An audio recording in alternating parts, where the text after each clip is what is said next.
이제 오늘 우리에게 주신 하나님의 말씀 함께 읽겠습니다. 우리에게 주신 하나님의 말씀은 누가복음 1장 51절에서 53절 말씀입니다. 우리 준비하신 성경책이나 화면의 자막을 보시고 우리 주신 말씀을 한 목소리로 읽도록 하겠습니다. 자, 그의 팔로 힘을 보이사 시작. 그의 팔로 힘을 보이사 마음의 생각이 교만한 자들을 흩으셨고 권세 있는 자를 그 위에서 내리치셨으며 비천한 자를 높이셨고 줄이는 자를 좋은 것으로 배불리셨으며 부자는 빈손으로 보내셨도다. 아멘. 우리가 살아가는 세상을 말할 때에 약육강식의 원리가 지배하는 세상이다라고 그렇게 흔히 표현을 합니다. 물론 약육강식의 세상이다라고 말할 때는 사람들이 살아가는 사회를 보고 얘기하는 것이 아니라 동물들이 살아가는 그런 어떤 이성적이지 않은 집단들이 살아가는 그런 공동체를 보면서 약육강식의 원리가 지배한다라고 말을 합니다. 그럼에도 불구하고 우리 사람들이 살아가는 이 세상을 두고 약육강식의 원리가 지배하는 세상이다라고 말할 때는 그만큼 우리 사회가 힘들고 어려운 혼란스러운 시기를 지나가고 있다라고 하는 증거가 될 것입니다. 약육강식, 우리가 이 말의 뜻은 잘 압니다. 약한 자는 강한 자에게 지배된다라고 하는 그런 뜻입니다. 인간 사회가 이런 물고 물리는 약육강식의 질서로 표현되는 것을 솔직한 마음으로는 인정하고 싶지는 않지만 현실은 우리의 바람과는 반대의 모습으로 나타나는 경우가 많기에 씁쓸한 마음으로 인정하게 될 수밖에 없습니다. 세상 어느 누구도 다른 사람에게 지배당하는 것을 원하는 사람은 없습니다. 나는 늘 항상 누군가에게 지배를 당하고 싶어. 누군가 나한테 명령을 다 해주고 내가 할 일을 다 알려주고 일일이 나는 그 사람 명령만 따라서 살고 싶어 라고 말하는 사람은 사실 없습니다. 할 수만 있다면 높은 자리에 올라서기를 원하죠. 그리고 다른 사람들을 지배하는 자리에 가기를 원합니다. 이왕이면 명령을 받는 자리가 아니라 내가 누군가에게 명령을 할 수 있는 자리를 우리는 모두가 원하고 살아갑니다. 학창시절에 공부를 열심히 해야 한다고 말하는 부모님이나 그 잔소리 같은 충고를 매일같이 들으면서 책상 앞에 앉아 공부를 하는 학생들에게 그렇게 열심히 공부를 해야 되는 목적이 무엇이냐라고 묻는다면 각자 나름대로의 대답이 있겠지만 가장 그 마음속에 있는 그 근본적인 목적이 무엇이냐라고 묻는다면 대부분은 이렇게 대답할 겁니다. 남들과의 경쟁에서 이겨서 내가 조금이라도 높은 자리에 서는 것이다 라고 그런 답을 내어놓지 않겠습니까?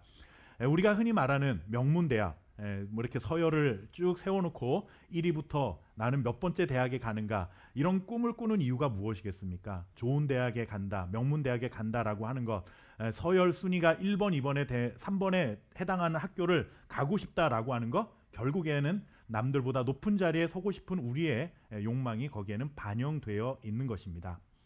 사실 조금 거슬릴 수는 있겠지만 원색적인 표현을 빌리자면 이런 거죠. 내가 힘 있는 자가 되어 다른 사람에게 지배당하고 싶지 않다라는 것입니다. 누군가에게 명령당하고 싶지 않다라는 겁니다. 그러나 아무리 지배당하고 싶지 않다는 이런 열망이 있어도 약육강식의 이런 고리에서 완전히 벗어날 수 없다라는 것을 우리는 잘 압니다. 우리나라에서 가장 높은 권력의 자리에 앉는다 해도 우리나라보다 더 영향력 있는 강대국의 그런 권력자 앞에서는 고개를 숙일 수밖에 없습니다. 그래서 우리는 어쩔 수 없이 강약 그리고 약강의 모습으로 살아갈 수밖에 없습니다. 이 말이 무엇인가 하면 강약은 강한 자에게는 약하게 살아가고 약한 자에게는 강하게 살아가는 것, 그것이 일반적인 사람들의 모습이다라는 것이죠. 기분이 썩 유쾌하지는 않지만 이렇게 자신의 상황에 맞게 태도를 잘 취하는 것을 두고 세상에서는 뭐라고 말하냐 하면 처세술이 좋다라고 그렇게 말을 합니다. 여러분들 처세술이 좋다라는 말을 들었을 때 이게 긍정적으로 들리십니까? 아니면 부정적인 의미로 들리십니까? 이게 사실 어떨 때는 처세술이 좋다라는 말이 그래 저 사람 참 인간관계를 잘한다라고 하는 어떤 그런 긍정적인 의미로 받아들여지기도 하지만 또 때로는 저 사람 참 교묘하게 어떤 색깔을 바꿔가면서 사람들 앞에서 뭔가 거짓 이렇게 진실하지 못한 모습으로 살아가는 것 같다라고 하는 그런 부정적인 느낌으로도 이해가 될 수 있는 말이기도 하죠. 어쨌든 세상이 이런 세상이라고 한숨을 짓는 우리 자신도 솔직히 돌아보면 강한 자에겐 약하고 약한 자에게 강한 모습이 아니라고 나는 그렇지 않습니다라고 말할 수 있는 사람이 과연 있을까요? 나보다 높은 지위에 있는 사람, 나보다 재물이 많은 사람, 나보다 학벌이 좋은 사람, 나보다 좋은 직장에 다니는 사람 앞에 입 바른 소리를 하는 것 결코 쉽지가 않습니다. 좀 더 정확히 말하면 거의 불가능한 일입니다. 우리 회사 사장님이 내가 보니까 옆에서 계속 세금도 떼먹고 뭔가 나쁜 일을 하는데 저래선 안 되지 라고 해서 이제 막 입사한 한 달밖에 안 된 신입사원이 가서 사장님 그러시면 되겠습니까? 이러시면 안 됩니다 라고 말할 수 있는 사람이 과연 누가 있겠습니까? 우리는 그게 틀린 줄 알지만 나보다 높은 자리에 있는 사람, 그 사람 때문에 내가 이 회사를 다니고 있다는 것을 안다면 그 사람 앞에서 조용히 입 다물게 되는 것이 우리의 모습이다라는 것입니다.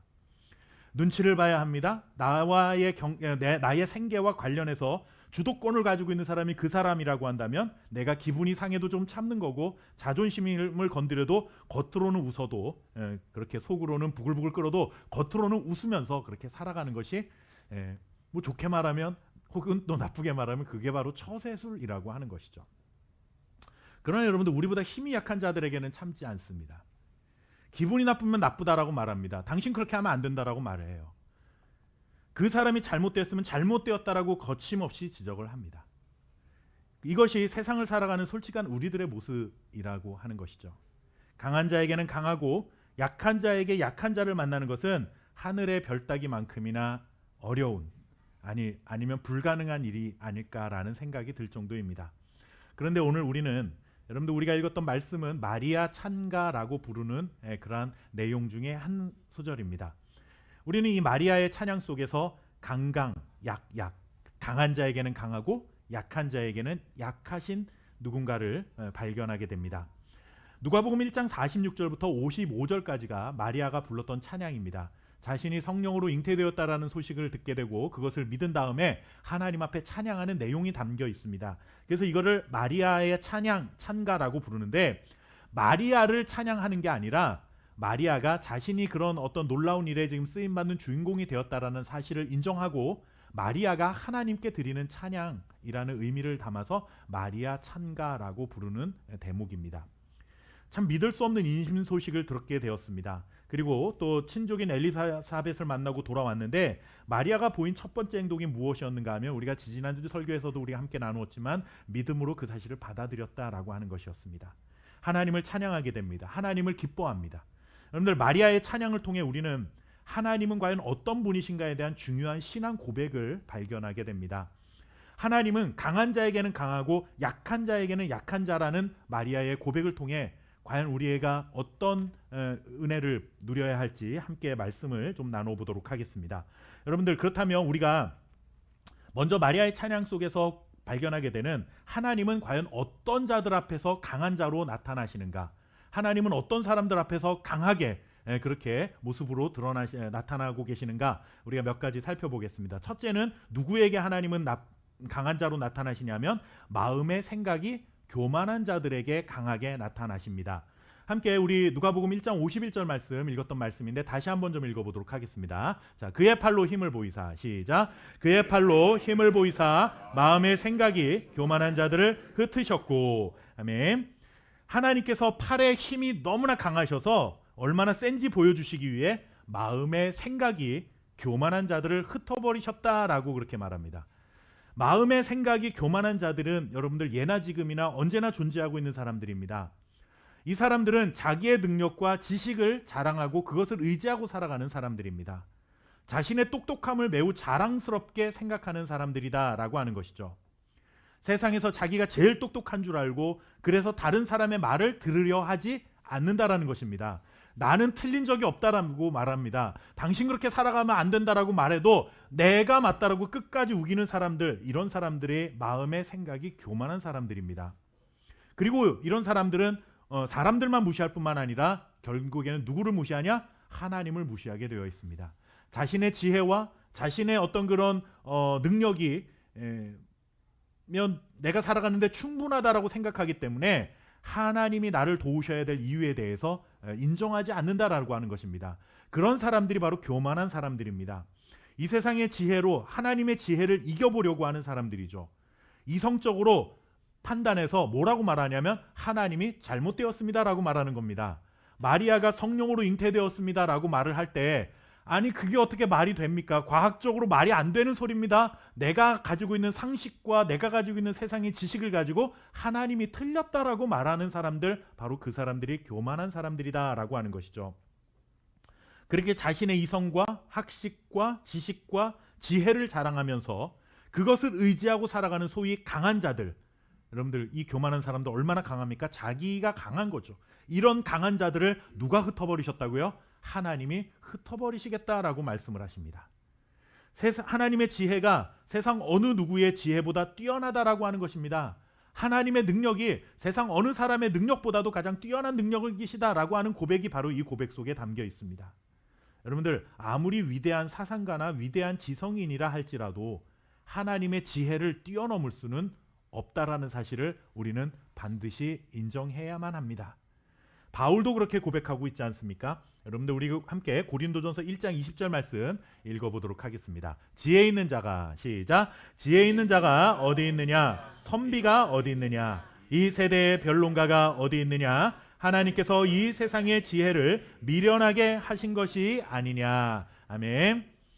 여러분들 바울이 뭐라고 고백을 해요? 지혜 있는 자가 어디 있고 선비가 어디 있고 변론가가 어디 있냐라고 말합니다. 이 말은 뭐예요? 세상에 지혜가 있는 사람이 없고 선비도 없고 변론가도 없다, 이런 뜻이 아니라 지혜 있는 자, 선비, 그리고 또 변론가, 이런 사람들은 어떤 집단의 대표적인 사람들입니까? 학식이 뛰어나고 뭔가 대단한 그 지식을 가지고 있는, 말을 잘하는 그런 사람들의 대표적인 그룹을 말하는 것입니다. 자신의 어떤 지식과 가지고 있는 능력이 훌륭하다라고 스스로 생각하는 사람들의 어떤 대표적인 사람들이다라고 하는 것이죠. 그런데 하나님 앞에, 하나님의 지혜 앞에 서면 이렇게 세상에서 가장 지혜로운 사람들조차도 그 사람들의 지혜를 자랑할 것이 없다라는 말씀을 하고 있는 것입니다. 그러면서 세상이 아무리 지혜롭다 할지라도 하나님의 지혜 앞에서는 미련할 뿐이다라고 고백을 합니다. 우리가 살아가면서 여러분들 하나님 앞에 고백해야 될 것이 바로 이와 같은 고백입니다. 우리가 미련해서 아무것도 할 수 없습니다. 뭐 그냥 아무것도 몰라도 됩니다, 이런 뜻으로 말씀하려는 것이 아니라 내가 알고 있는 그 작은 지식, 내가 가지고 있는 그 작은 능력을 의지해서 하나님이 필요 없고 하나님의 지혜가 하나님의 지혜가 틀렸다라고 말하는, 판단하는 그러한 잘못된 모습을 우리는 내려놓고 언제나 내가 지식이 있어도 하나님의 지식 앞에서는 내 지식은 그저 미련할 뿐입니다. 하나님의 지혜를 의지하고 하나님의 능력을 의지하여 살겠습니다라는 이 고백이 우리가 가지고 살아가야 될 믿음의 고백이어야 한다라고 하는 것이죠. 마음의 생각이 교만한 자들은 지성을 자랑하고 지식을 자랑하고 학문과 이해력을 자랑하는 사람들입니다. 그들은 굉장히 합리적인 설명을 제시할 수 있는 사람들입니다. 그런데 그 지식을 동원해서 하나님의 말씀인 복음과 싸우려 합니다. 하나님의 말씀이 어떻게 그럴 수 있느냐라고, 하나님이 절대로 그래서는 안 된다라고 항변하는 사람들, 바로 그런 사람들이죠. 하나님과 자꾸 싸우려 대드는 사람들입니다. 하나님을 대적하는 일에 자신의 탁월한 지혜를 자랑하려고 하는 것이죠. 그런데 하나님께서 그와 같은 자들 어떻게 하신다고요? 흩어버리시겠다라고 말씀합니다. 그들을 어리석은 자로 만들고 부끄럽게 만들겠다라고 말씀하십니다. 세상은 자기보다 지혜 있는 자 앞에서 약한 자가 되고 맙니다. 그러나 하나님은 그들에게 강한 자로 나타나셔서 너희의 그 강함이 얼마나 약한지를 내가 보여줄게 라고 하는 것처럼 그들의 지혜 있는 자들, 능력을 의지하는 자들 세상에 흩어버리시겠다 말씀하고 있는 것입니다. 하나님의 말씀을 통해 세상의 모든 지혜를 이기시는 하나님의 지혜를 발견하고 그 지혜를 의지하여 살아갈 수 있는 저와 여러분 될 수 있기를 주님의 이름으로 축원합니다. 둘째로 하나님은 어떤 자에게 또 강한 자로 나타나시느냐? 권세 있는 자들을 내리치시는 분이다 라고 그렇게 성경이 말하고 있습니다. 우리 읽었던 누가복음 1장 52절 말씀을 함께 좀 읽어보도록 하겠습니다. 52절, 자, 권세 있는 자를, 시작, 권세 있는 자를 그 위에서 내리치셨으며 비천한 자를 높이셨고, 아멘. 사회적 지위의 교만 그리고 권세의 교만을 가진 자들과 하나님께서 싸우시고 그들을 내리치신다, 즉 물리치신다라고 하는 것입니다. 사회적 지위가 높은 자들, 권세를 가진 자들을 상대로 맞붙어 싸우는 것이 얼마나 어려운 일입니까? 그 싸움이 아무리 정당하다 해도 이기기는 더더욱 쉽지가 않습니다.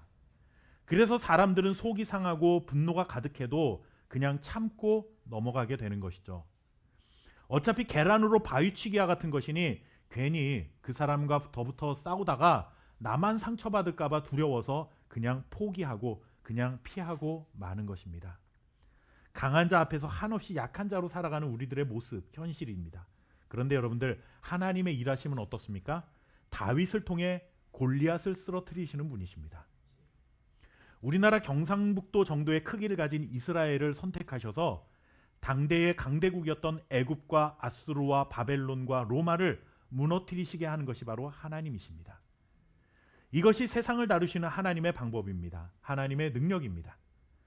마리아의 몸을 통해 인류를 구원할 구원자를 보내신 것도 마찬가지죠.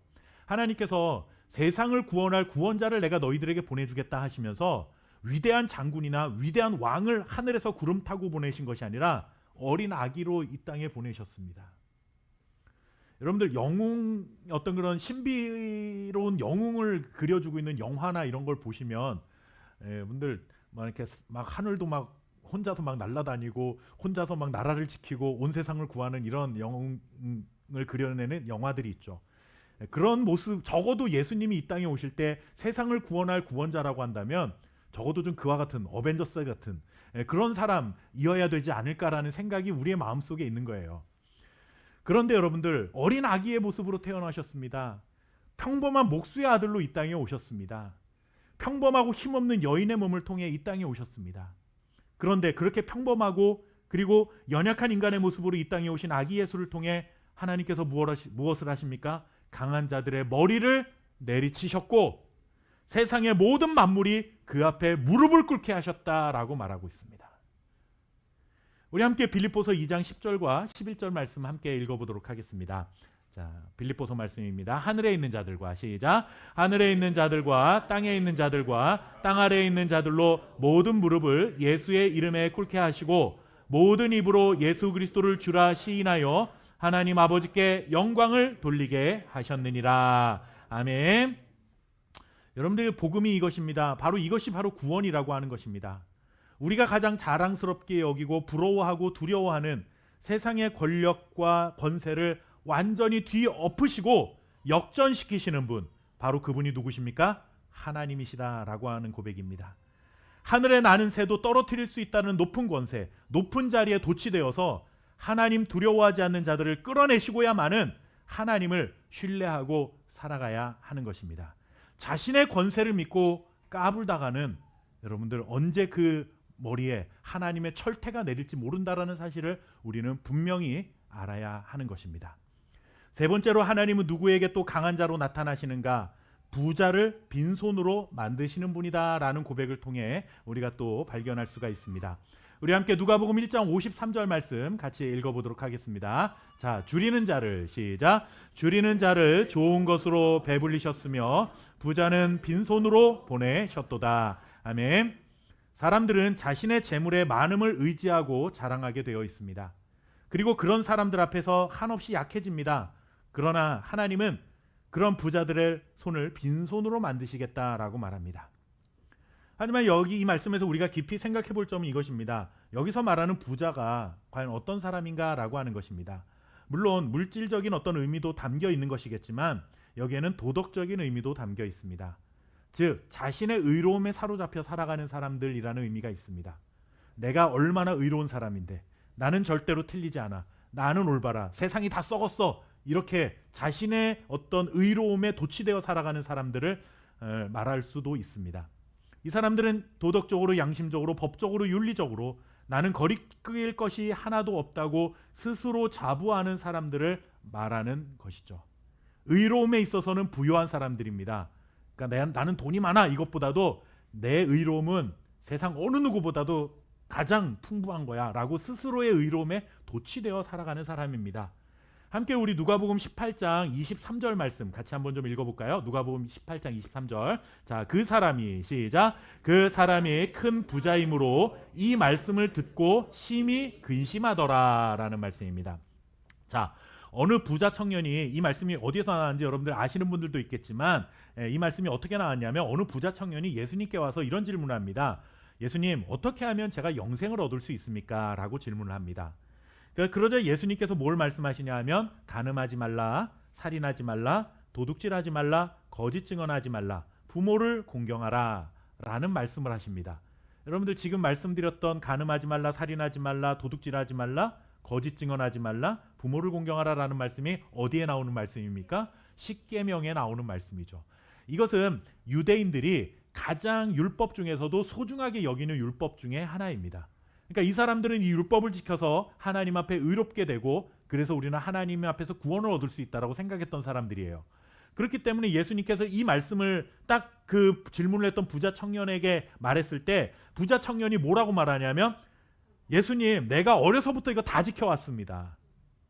자신 있게 대답합니다. 여러분들 이 부자 청년의 대답 속에는 어떤 의미가 담겨 있는 것입니까? 나 잘하고 있어서 나는 구원받은 사람이군요 라고 인정받았다고 스스로 좋아하는 겁니다. 그러니까 사실 이 부자 청년이 영생을 어떻게 하면 얻을 수 있습니까? 라고 하는 이 질문은 정말 궁금하고 영생을 너무나 얻고 싶어서 내가 얻고 싶은데 방법을 몰라서 모르겠습니다 해가지고 예수님께 물은 것이 아니라 이 사람은 이미 알고 있었던 거예요. 예수님께서 그렇게 대답해 주기를 기다렸던 것이죠. 자기가 인정을 받고 싶었던 겁니다. 내가 그렇게 의로운 사람이니까 나 구원받을 만한 자격이 있습니다라고 자신의 의로움에 부요한 자로 살아가고 있었던 것입니다. 그런데 예수님께서 그런 부자 청년에게 정말 찬물을 끼얹습니다.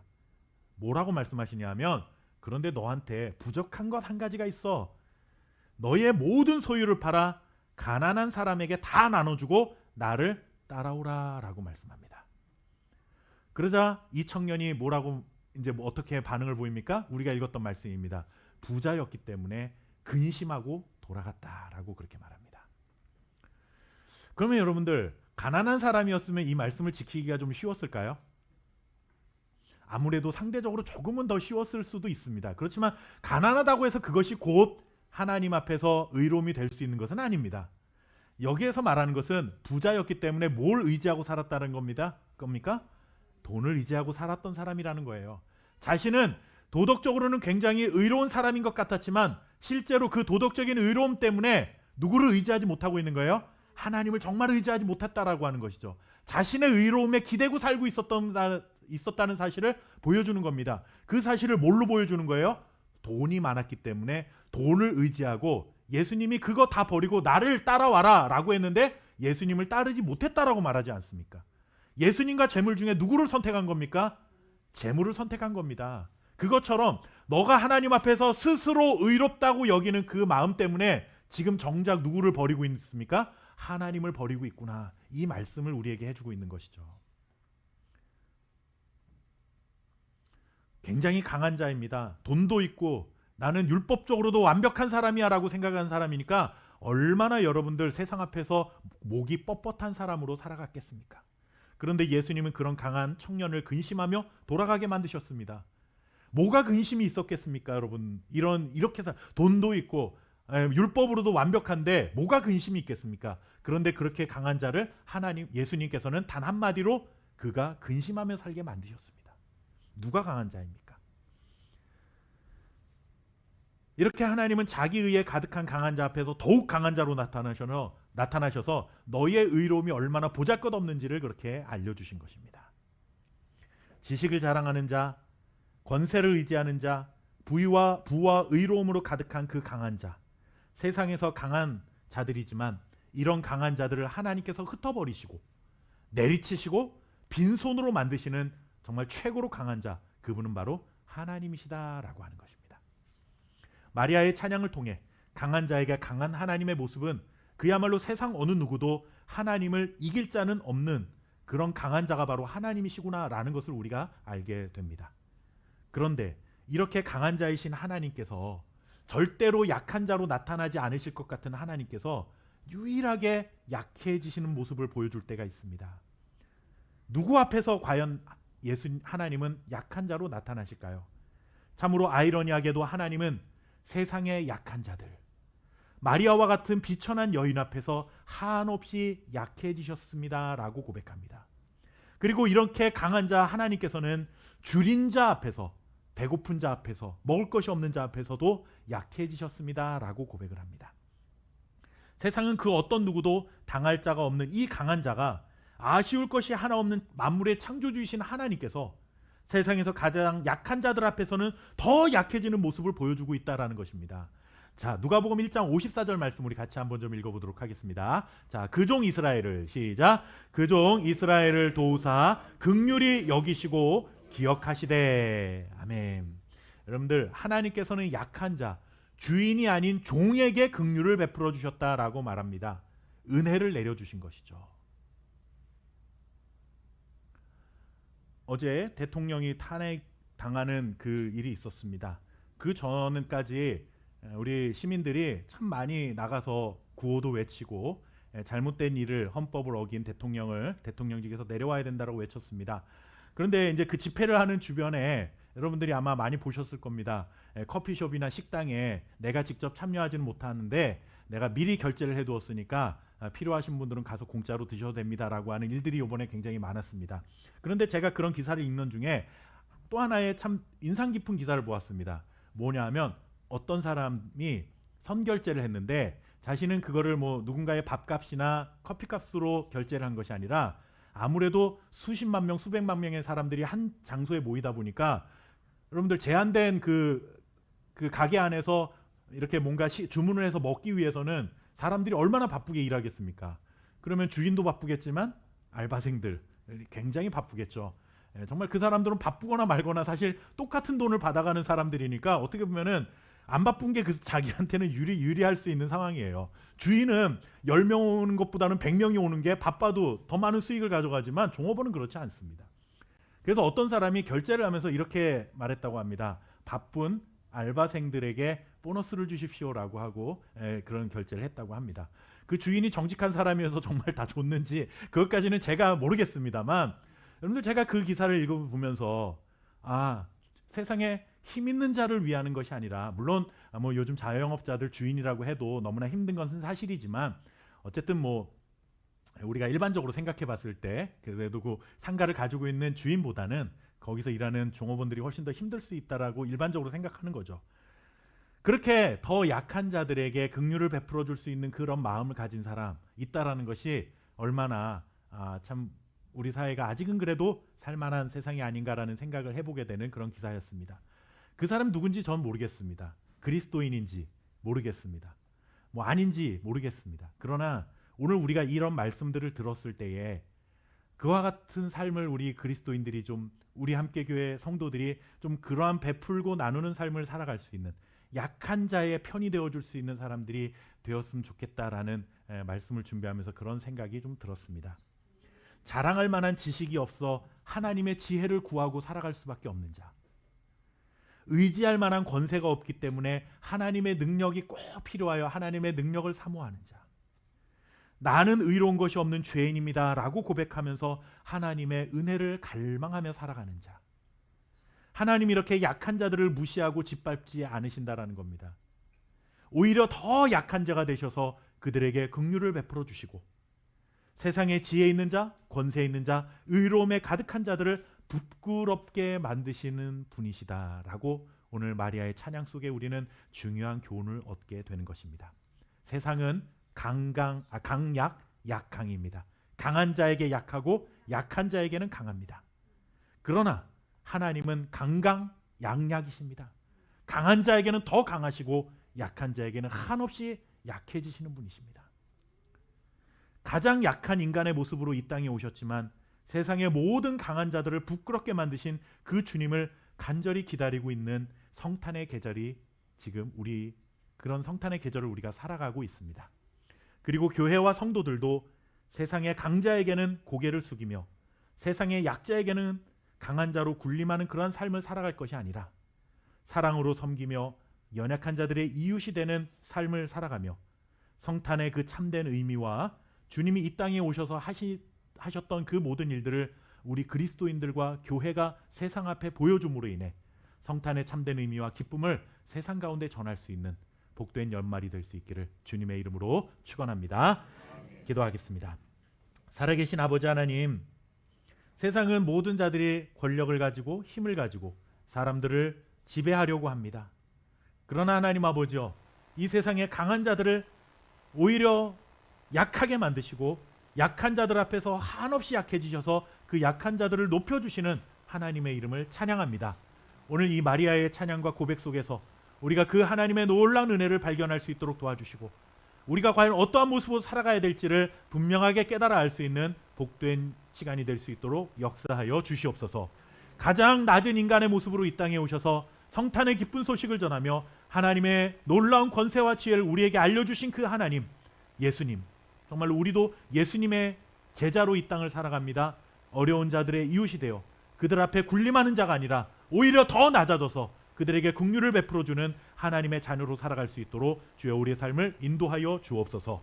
오늘도 하나님 아버지, 우리가 세상 사람들이 살아가고 싶지 않은 그러한 모습으로 살기를 오히려 꿈꾸는 자들로 우리를 불러주시니 감사합니다. 이것이 정말 하나님이 우리에게 주신 사명이요, 또 하나님이 우리 그리스도인들에게 기대하고 계신 바라는 사실을 믿고, 우리 함께 교회가, 또 우리 함께 교회 성도들이 정말로 이렇게 하나님의 모습을 생각나게 만드는 예수 그리스도의 향기를 이 세상 가운데 전파할 수 있는 주님의 자녀들이 될 수 있도록 주님 역사하여 주시옵소서. 오늘도 하나님 앞에 감사하는 마음으로 물질을 구별하여 헌금합니다. 이 예물이 정말로 그리스도의 사랑이 증거되는 일에 귀하게 쓰임받을 수 있도록 도와주시고, 드리는 주님의 자녀들 위해 그들의 삶을 복되게 하사 차고 넘치는 은혜로 채워주시는 놀라운 축복이 함께하여 주옵소서. 감사드리며 살아계신 예수님의 이름으로 기도하옵나이다.